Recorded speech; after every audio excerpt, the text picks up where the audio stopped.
Hello fellow cinephiles, Film Guru here. Today I'm reviewing Knives Out. This was directed by Rian Johnson and stars Ana de Armas, Daniel Craig, Chris Evans, Don Johnson, Michael Shannon, Christopher Plummer, Jamie Lee Curtis and Toni Collette. The film really looks at crime novelist Harlan Thrombey, played by Christopher Plummer, who was found dead just after his 85th birthday. Inquisitive detective Bonnet Blanc, played by Daniel Craig, is mysteriously enlisted to investigate. From Harlan's dysfunctional family, devoted staff, Blanc sifts through a web of red herrings and self-serving lies to the truth behind Harlan's untimely death. This is a really great film, one of the best films I've seen this year. I'm a huge fan of Rian Johnson. I like that he takes particular genres and does his own thing with them, and I think he's done that throughout all of the films he's made. I think he has a great ability of crafting something unique and original. You never quite know where the story is going to take you. There's a lot of twists and turns along the way. It might be headed to one direction and he'll quickly sharply turn to another. And this is so refreshing and unique in a way of filmmaking. In a lot of ways he reminds me of Tarantino. They don't make similar films, but they're both genre filmmakers and they make their own sort of films within those particular genres. And this is his first sort of mystery element film. It feels like an Agatha Christie sort of esque story, and I really like that. Everything about this is fantastic. It's beautifully shot, it's well executed, it's well written, all the acting is fantastic, all the ensemble cast do a brilliant job, and there's some real standouts within these sort of actors as well.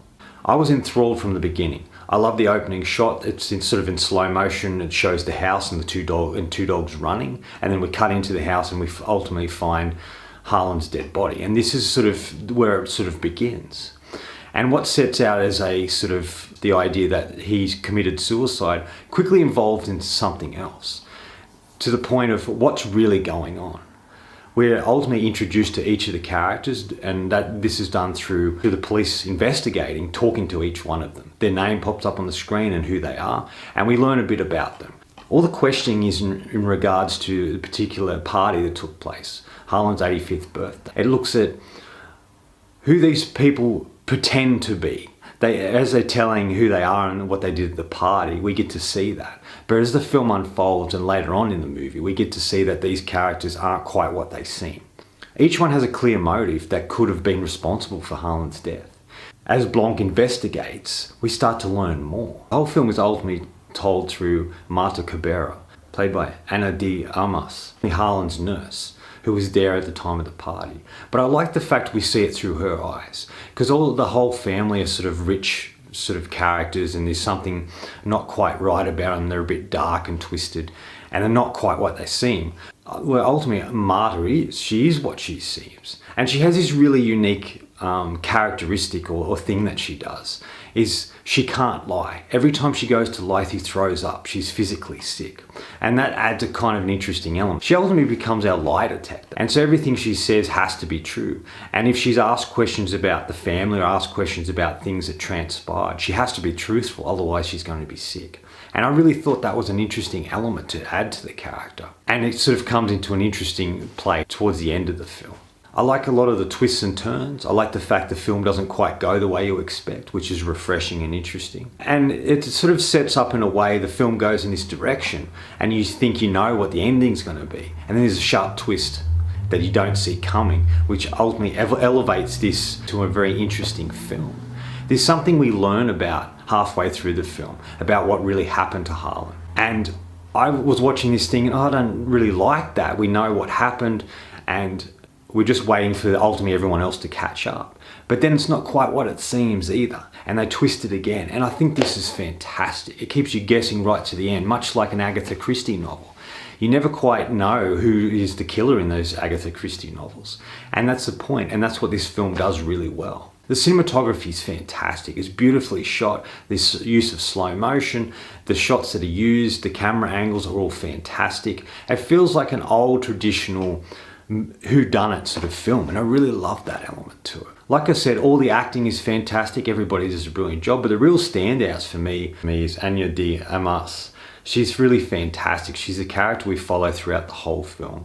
And she's just really brilliant in this. She's an actress I've liked for a while now. And it wasn't until Blade Runner 2049 that people really took notice of her. as sort of an interesting and unique presence on screen. In Knives Out, she's ultimately be able to be a bit more dramatic in that film, and we get to see her abilities as an actress, and I think she's absolutely fantastic. Jamie Lee Curtis is really great as sort of the matriarch of the family and sort of the oldest daughter of Harlan. And just the way she goes about it, she's very humorous, but there's sort of a sinister side to her, which I really like.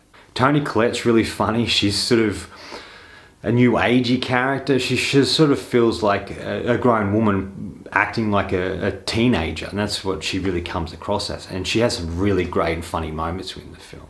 The other standouts for me is Daniel Craig. I think he's absolutely fantastic as Benny Blanc. He's just really great playing this particular character. It's so different for him. He's not playing himself, he's playing an actual character. He has a southern accent, which is really adds a lot to his sort of element. I love the way they introduce him, where the police are interviewing the family, and you just see him in the background. And he sort of comes into focus every now and again, but you don't know who he is to begin with until he explains the person he is. And I really love that as well. I think he adds a lot of humor. He's the most colourful character, and he sort of, you can tell he's having fun and enjoying himself. And he has some great moments of humour that really shine in this film. And him revealing what actually transpired in the end is absolutely fantastic and brilliant to watch. And the chemistry between Blanc and Marta is really fantastic and is evident on screen, and these two actors do such a fantastic job. Christopher Plummer's another standout. Here's some really great moments. He plays Harlan, and the way he does it is fantastic. The scenes between him and Anya are really fantastic to see the way they bounce off each other, and you can tell they're really great and interesting actors having fun and enjoying the film that they're making. It's a very humorous film. There's some great humorous moments in it. And it's engaging. It just sucked me in. It was a fun and entertaining film. Even when they have the scenes where they're just conversing with the cops and ultimately the family members, they still make that very interesting by intercutting with them, showing them at the party, or intercutting a variety of things within each scene. And giving the audience a break from all these exposition scenes by showing something different or taking the film in a different direction. And that's what I really loved as well. I think it's just such a brilliant film. I'm a huge Rian Johnson fan, and I'm happy he's able to make movies like this. And I want to see a lot more of him because I think he's absolutely brilliant. The scenes that really stand out for me in this film are when we first meet Benedict Blanc, when we first meet Daniel Craig's character is really great. When we meet Marta and the person she is, and that she can only tell the truth. I like the scene when we see what actually transpired with Harlan and what happened to him and why it happened. I thought that was really interesting. And the third act, the last sort of scene in the film is breathtaking. It's just brilliantly acted by Daniel Craig and everybody else in that scene, and it's just a real highlight of the film. I'm just really impressed with this. This is one of my favourite films of the year. This is going on my top films of the year at number 4. I think it's just fantastic, brilliantly executed, well acted by a brilliant ensemble cast of well-known and new-coming actors, and just a well-told story. The only thing I think they should have expanded on, there was a couple of characters that they didn't really do much with. They served a little purpose within the story, but not a huge amount. Final thoughts. Realistically, Rian Johnson is a genre filmmaker. He picks particular genres and he creates his own stories within those genres. This is his first sort of whodunit murder mystery film, where his earlier films such as Brick was a noir film, Brothers Bloom was a caper film, Looper was his time travel film, and obviously he did Star Wars, which is his sci-fi film. I think he's brilliant in every genre that he tackles. I think his original and unique voice. I like the unpredictability to his films. You never quite know what's going to happen or where he's going to take you with the story, but you go on the journey anyway because he crafts really interesting and colourful characters that we get to follow, interesting scenery, and the story is always very solid. He's one of the most exciting directors I think I've seen, and I'm just hooked. I look forward to the next film he makes, and I'll watch anything he does because I think he's brilliant. I'm going to give Knives Out 4.5 out of 5. I thought this film was fantastic. Anyway, that's all from me today. Thanks for watching. I hope you enjoyed this video, and if you did, please hit subscribe in the bottom. Follow me on Facebook and Twitter. Otherwise, until next time, enjoy the movies.